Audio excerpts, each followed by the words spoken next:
In the previous hands-on exercise, you would have experienced the workflow of writing a simple Java program.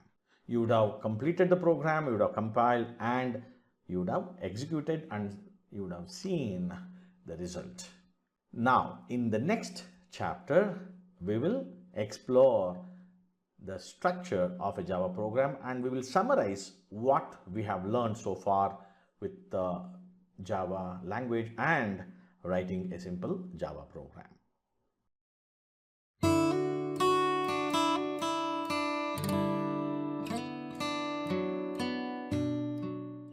After completing the simple Java program and compiling and running a sample Java program, you should have got an idea about how to get started with Java programming. Now, let us explore the structure of a Java program. So, a Java program essentially comes with the following structure. So, it comes with a package statement. So, any Java program or a Java class in general comes with a package statement followed by certain import statements, one or more statements. There's only one package statement because the file is present in one single package, or a class can belong to one single package, period. Okay, but it can have multiple import statement based on the references it has. Then it has the class definition, along with it optionally a main function. Okay, so a main function could also be present.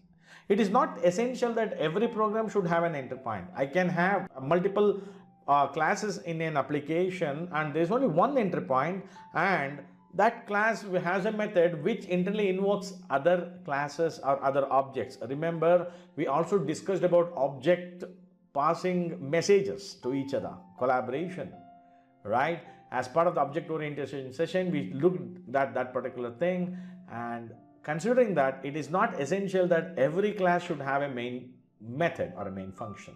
So keep that in mind. So Java program basically comes with the package statement. As I was discussing, package is implemented as a folder and provides more of a namespace. What is namespace? It's like a unique definition. How do you create an internet domain for your company or for yourself for a personal purpose? So I might say www.oracle.com could be one domain. www.microsoft.com could be another domain. Both companies might have some educational courses. So you have education.oracle.com, education.microsoft.com. So both are using a concept called as an education. But I cannot say education.com.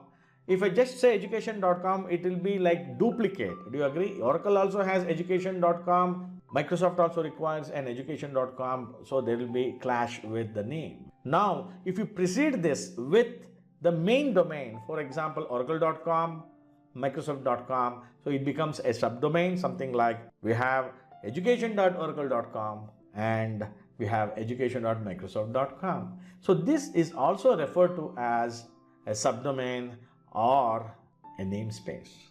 So the namespaces can be used to ensure that there is no clashes in when you have the same name. For example, two companies might be developing an e-commerce application. Very much possible, right? There could be multiple companies doing the same set of competition products. So in that case, both the companies might have a concept called as a shopping cart. So both companies' product might have a class implemented in Java called a shopping cart. So now there should not be a clash. To avoid that clash, we do have the concept of package, which typically will be a reverse domain name of your company. So if your company is, say for example, ABC, the domain will be com.abc.something, so that you are ensuring that at the beginning itself, you are reserving the class name or whatever resources that you create within your company's domain. So a best practice to name packages is to use the reverse name of your domain. So that's a basic reason where we don't say olc.com as a package. We say com.olc to represent Online Learners Club. As simple as that. All right. So with this, we have the namespace view, and in the physical structure, it is nothing but multiple folders. So at the top, we have a folder called COM, under that we have OLC, under that JFSD, and that you can have multiple classes like recipe, manager, blah, blah, blah. So that's a basic concept of a package statement.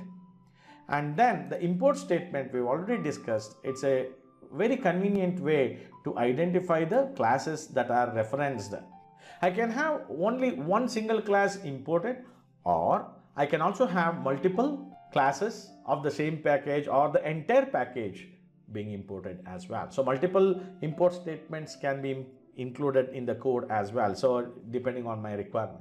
So typically, it's a good practice to include the full package and class name of that particular package instead of the wildcard star, because if somebody is looking at the code, reviewing or looking at what are the classes which are basically being referenced in a particular program, it would be more easier when they know, okay, from this package, this class, from the same package, another class B, and from the same package, another class C is being referenced in or used in this particular class. So this gives additional information for the person who is reviewing the code or maintaining that particular code, maybe for some bug fix, etc.